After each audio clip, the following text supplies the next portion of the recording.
Представата Страф и надеж на МНАТ од Скопје, работена според Франц Ксавер Крец, е победник на годинешното јубилејно 60-то издание на театарскиот фестивал Војдан Чернодрински во Прилеп. Одлуката ја донесе трошлената жири комисија составена од Снежана Коневска-Руси како председател и членовите Дарко Лукиќ и Аида Буквиќ. Имавте во текот на представите, во текот на изведбите, различни изведби. Јас веќе како традиционалист или конзервативец, можам да кажам дека со некои представи можеби не се согласувам, но имам око и уво да видам што е тоа што ме допира или го допира секој член од публиката и едноставно за тоа се определуваш и го делуваш од другите.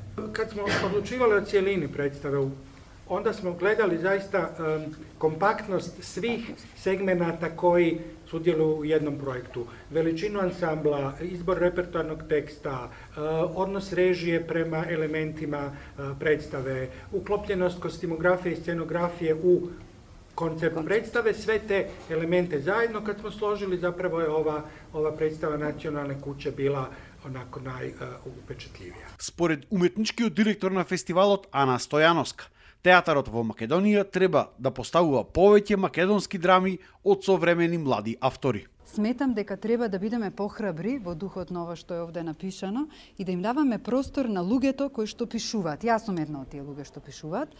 И да им... драмскиот текст не е секогаш завршена верзија. Нели го слушнавме Дејан Дуковски на разговорот и кажа дека се создава на представата. Ајде директорите на театри, продуцентите, режисерите да бидат похрабри да поставуваат драми, македонски драми да поставуваат. Ги имаме. Значи еве ние од Драмолете имаме само 7. Значи 4 од минатото издание, 3 од претходното. Пред претходната година имавме конкурс со Министерство за култура и туризам, каде што повторно беа избрани 3 драми. Значи веќе имаме сега еден корпус од 10 драми. Студенти на Факултетот за драмски уметности на сродните институции завршуваат со испити драмски текстови. Значи повторно имаме драми.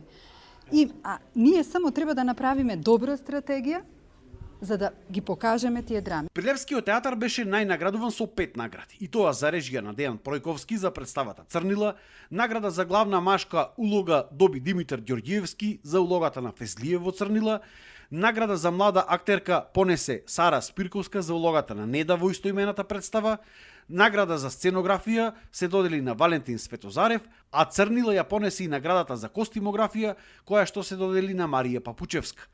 5 награди кои што се доказ дека Прилепскиот ансамбл конечно заслужува нова театарска зграда, иако и без неа тој е неприкосновен на нашата сцена.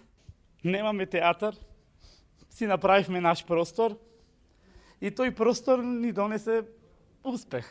Значи имаме убава представа, благодарам сите што го што го видоа тој квалитет во представата.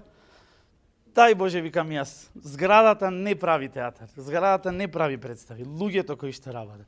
Се додека има луѓе кои што работат со љубов, како што се моите колеги, актери, техничкиот персонал, организација и сите луѓе, администрација, сите околу, ќе има театар и секако публиката. Се додека постои таа љубов, ќе има сцена.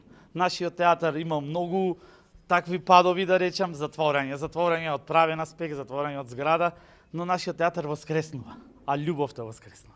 Јас сум уште под импресии, целата се тресам, толку сум срекна и превозбудена и благодарна на сите овие режисери што ми ја дадоа приликата да бидам од овие проекти. Јас морам да напоменам, оваа година бев присутна на овој фестивал со 3 театарски представи, едната на Црнила на Прилепски театар и уште 2 независни представи на Тамара Стојановска Сина Сенка и Драга Елена Сергеевна на Шена и Мандак.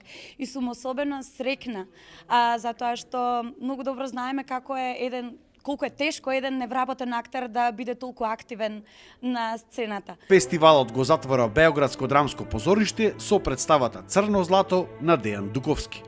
Според српските актери, ако се водиме според слоганот на годинешниот фестивал Храбриот нов театар, храбро во оваа представа било тоа што актерите треба да се свои и без наметнување на некаква порака да ја остават публиката само да започне да размислува за одредени теми. Храбро е да си свој, да кажеш оно што мислиш и да правиш добре ствари. Некако то мислим да е храбро. Не мислим да е храбро да прозиваш, не мислим да е храбро да боцкаш, воопште не мислим више да е то храбро. Имам prilično godina, volim da se pozivam na godine, ali stvarno to mislim i radila sam svakakav teatar u životu, radila sam razne, i ove što bodu u oči, i ove što bockaju i ove druge, ali nekako smatram da je hrabro da smo čestiti kad iskreno se trudimo da pravimo najbolje moguće stvari. Eto, to mislim da je hrabro danas. Da se u pozorište ide zbog doživljaja, a ne da bi dobio neke odgovore. Mislim, ko smo mi da dajemo odgovore zašto smo bolji u odnosu na bilo koga ko sedi u toj publici. Nego upravo to, radi doživljaja i sad kroz doživljaj jedne žene kao što je Angela, mi zapravo, mislim, kad neko od nas sedi kući i razmišlja kako li se osjeća transrodna osoba na Balkanu, mislim, nikad, dok ne dođeš i zapravo ne vidiš, a mislim da je hrabro od svih nas što smo u te likove i te njihove živote ušli čitavim našim bićem i u svakom smislu ih oživeli do te mere da oni su sad pred nama stvarni, živi ljudi, kompletne celine, na osnovu kojih onda mi zapravo zaista možemo da se i poistovetimo sa njima i da osetimo empatiju i da zapravo razumemo šta znači biti takva osoba u takvom okruženju i u toj konkretnoj situaciji. Инаку оваа представа досега не е поставена во Македонија.